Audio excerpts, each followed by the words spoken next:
People are going to think I'm permanently anhedonic of just not enjoying anything in life. Wait, what's that word?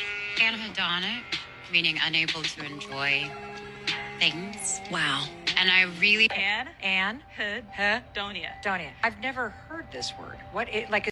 Anhedonia, the lack of feeling joy or pleasure in activities that you used to feel joy or pleasure for, paradoxically comes from an obsession of chasing pleasure, feelings, or joy. Let me explain how the brain works. When you make the measure of success in your life to have specific feelings like joy or pleasure, you will be hypersensitive, hyper aware when you don't have those feelings. And when you don't have those feelings, you will be engaging with that lack of feeling. You'll be checking, oh, why don't I have the right feeling? You will be judging, I don't feel nothing again. And your brain's like, oh, you love engaging with this lack of feeling something.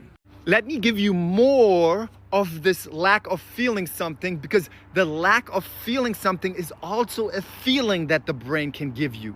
You have to understand that your brain is like a social media algorithm. It cares about your watch time, whatever you engage with. Your brain doesn't know what you like or what you don't like. The social media algorithm also doesn't really care about what you like or what you don't like. Only cares about your watch time, because even if you don't like penguin videos but you keep engaging with them, you keep watching them, the social media algorithm, I don't know if you like it or not, but you're watching it, so let me give you more of that. So paradoxically, it's actually your insistence on feelings that create the lack of feelings. So to overcome anhedonia, you have to change the playing field from making the measure of success chasing certain feelings to making the measure of success the valued actions you are doing while accepting any feelings that come up. Paradoxically, what's happening then is that you don't show the brain anymore that you're engaging with a lack of feeling. You're accepting all the feelings, but you're moving in the direction of your valued actions, like doing the activities that you always loved. But here's the thing, you're not allowed to have an insistence on what you feel.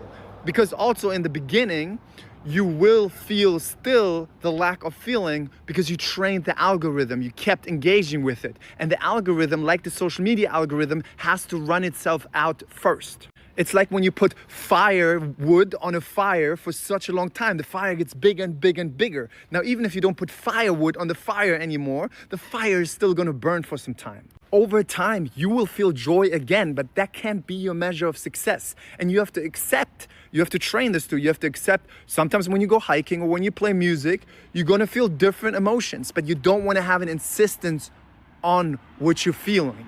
And then you will become the healthy human being again that, yeah, sometimes when you do activities that you love, you don't have necessarily the emotions that you like, but you will feel the normal joy again more of the time. In addition, remember this, you also have to stop ruminating. You have to start spending time outside of your head. Because even if you do the actions and you're still checking in your head, oh, what feelings do I have? Or you're still talking back about some worries or some story, you're still feeding patterns. Okay, this is amazing, right? How the brain works. And it's very logical. I mean, when I explain it, you must be like, this makes so much sense. Of course the brain works like this.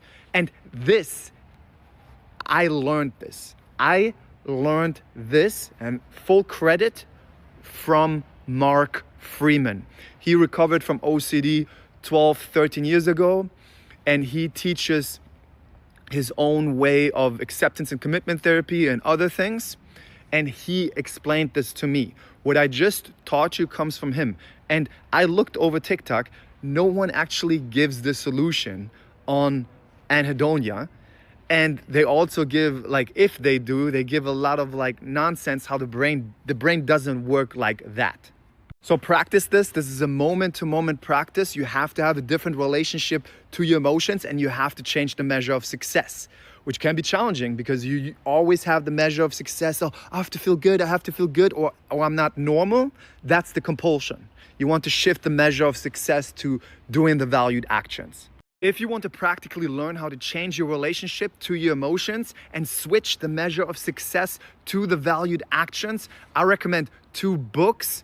Mark Freeman, You Are Not a Rock. You can get that on Amazon in so many different languages. languages, and my book, the Emotional Fitness book, and that is only available in the link in my bio.